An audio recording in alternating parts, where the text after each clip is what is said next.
says his party is dedicated to getting rid of the upper chamber regardless of the constitutional obstacles. Meanwhile, the Conservatives and Liberals insist there are other priorities.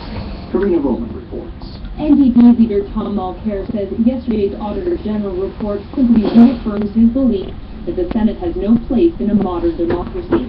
And so, in October, the UTC will be seeking a clear mandate from the Canadian Local Parliament. We want the mandate to be able to continue the conversation with review the Senate.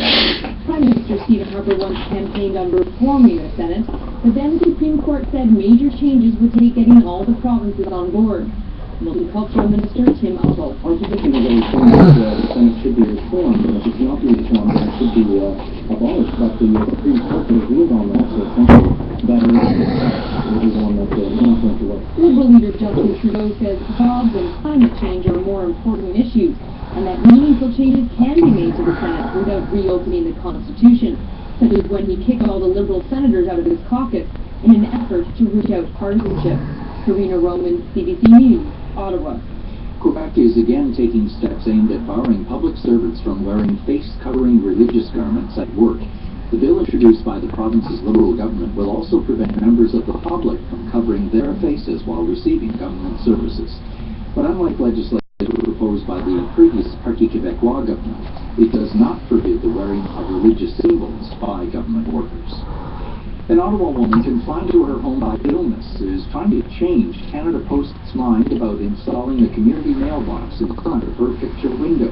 As Matthew Cooper reports, members of the Postal Workers Union have been camping out to protest their employer's position. Rita Kitchikisik says she woke up yesterday to the sound of Canada Post employee installing a community mailbox. The mailbox would be right in the middle of the view of the river, from the only window in Kitchikisik's house that doesn't face a building. Kitchikisik has polycystic kidney disease. She says it limits her mobility and will likely kill her. She says she wants to enjoy what's left of her life. Since so much of it is spent looking at my window, I really don't want to look at a Canada Post mailbox, especially when I was assured by this letter that I would not be looking at them. Kitchikisik says the letter from Canada Post says the mailbox will be 2 blocks over. John Hamilton speaks for Canada Post. The location chosen was the one that was chosen right from the start. And maybe the letter could have been a bit clearer. Hamilton says Canada Post would consider moving mailboxes, but only for safety and accessibility reasons. Members of the Canadian Union of Postal Workers are planning on staying on the site, rain or shine, until it's moved. Matthew Cooper, CBC News, Ottawa. Pope Francis has approved an unprecedented new Vatican department to combat child abuse in the Roman Catholic Church.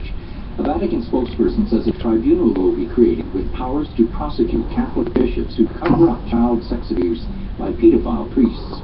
The reforms will result in new charges that can be leveled at bishops.